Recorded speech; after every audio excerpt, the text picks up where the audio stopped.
Hello, everyone. I'm Benny DeCecca, Chief Executive Officer of Validation Institute, and today I'm joined by Chris Thompson, the founder and CEO of Sober Sidekick. Good morning, Chris.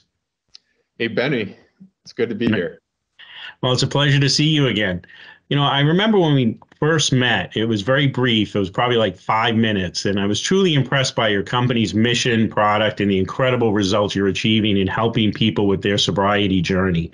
For everyone out there, Sober Sidekick is a healthcare engagement platform that is driving endless community engagement that results in life-changing behavioral outcomes. One thing that immediately caught my attention when I looked up Sober Sidekick was the powerful line on your website. This is your comeback story. We are in this together. It's not just a catchy tagline, but it's clear that your organization truly lives up to that statement.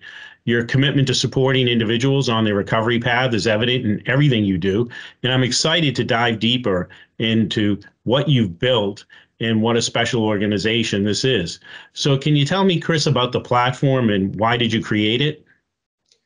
Yeah, I'd be glad to. Well, first off, I'm someone who personally battled addiction, and I can't say I would be alive had I not connected with the right people at the right time. And looking back on my own personal journey, I recognize the fact that luck played a big role in who I connected with and when. So we decided to build an algorithm where connecting with the right people at the right time is no longer up to chance, because simply put, relapses, mental health crises, suicides, they generally don't happen in and during therapy sessions. They happen in the 167 hours in between when people feel isolated. So how can we create a world where in the darkest moments, late at night or on your lunch break or whatever, community support and in recovery engagement is always accessible. So that's what we're here to build is a world where people can help people at scale. That's amazing. And what do you and your team believe is wrong with the industry? Yeah. So in regards to substance abuse and generally behavioral health, almost everything is fee for service, meaning there's very little incentives for providers regarding outcomes. And within the substance abuse space, this has translated to a point where the government has had to get involved and write human trafficking laws specifically for rehabs and substance abuse providers in the space. Not saying they're all bad, but what I'm saying here is there's no real clear incentive to see members recovered. And part of the reason for that is there's no real way to track these members, track their success when there's no engagement down the line. And this is a population that is historically isolated. This is a population that generally has very, very high failure rates. Not a lot of people know that only cancer is a more expensive problem on our health system, and it's because we spend $30,000 to $60,000 on 30 days of treatment, and then we send the person back into the world where they're isolated, where their primary coping mechanism is no longer an option, and they struggle. And it tends to be only a matter of time before they go back to the same coping mechanisms, because we haven't invested in ways for them to engage with their recovery in the real world after they've left this very expensive care. So what we've created is a revolving door.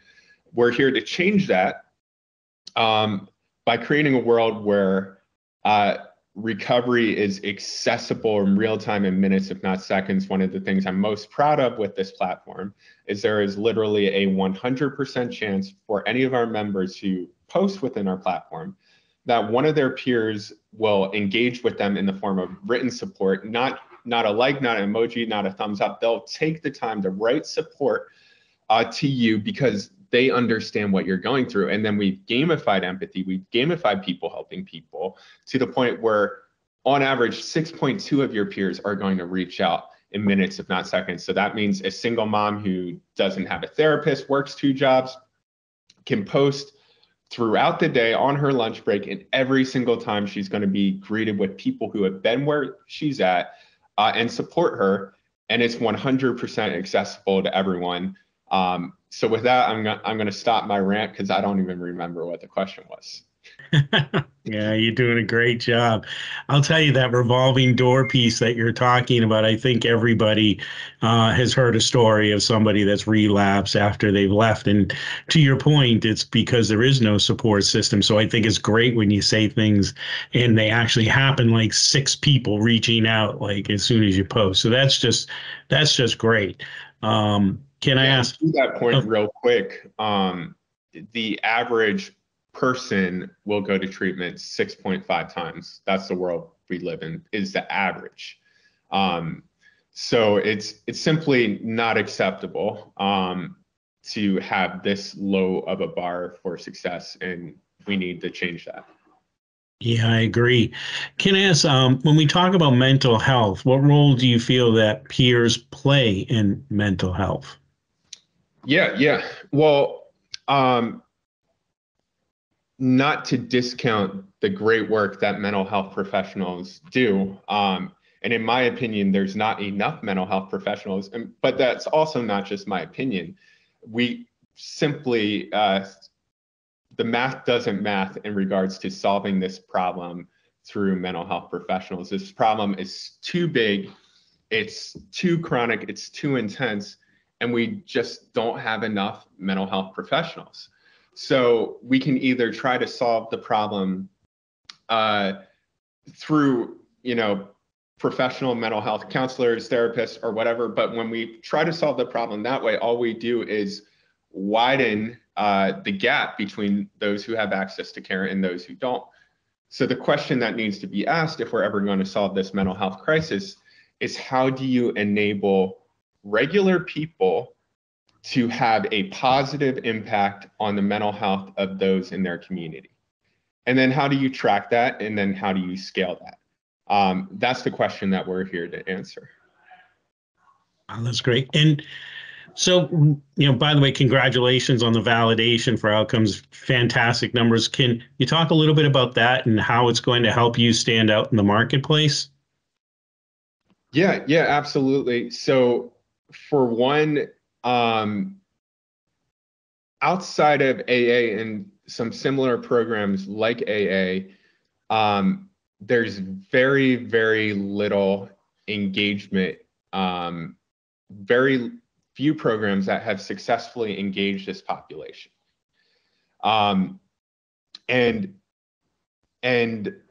what we need to see happen in order to see widespread behavioral change, in order to see reduced cost of care, and in order to see more real life comeback stories, we need to create a world where behavioral health is measurable. Because currently there's very few sources of good, reliable data in regards to measuring the success of behavioral health. So what we're most excited about is that we have the ability to measure the effectiveness of our population at scale. And we're very, very excited to have the Validation Institute as one of our peer review validators there. What's also very exciting for me is the scalability. What we've seen in the validation is we see a 60+ reduction in relapse rate by the 5th time someone is engaged with this empathy algorithm, which, that level of reduction in risk and costs down the line as a result of members engaging with a free platform that's accessible to them 24/7, I believe that's a game changer. And then with the trust in the community and really the love that our members have for each other, it creates this loyalty where members keep coming back months, years into their recovery journey, where the success, it really is epic real life comeback stories that we're able to see, that we're able to track, that we're able to measure. So with that, I'm gonna pause. It's okay. That's great. I really appreciate you being here today, and thank you so much for joining us and sharing your story. And for everyone out there, I encourage you to learn more about Sober Sidekick and read their amazing outcomes validation by visiting validationinstitute.com. I hope you all have a great day. And Chris, thank you again for being here. Yeah, thank you, Benny. Take care.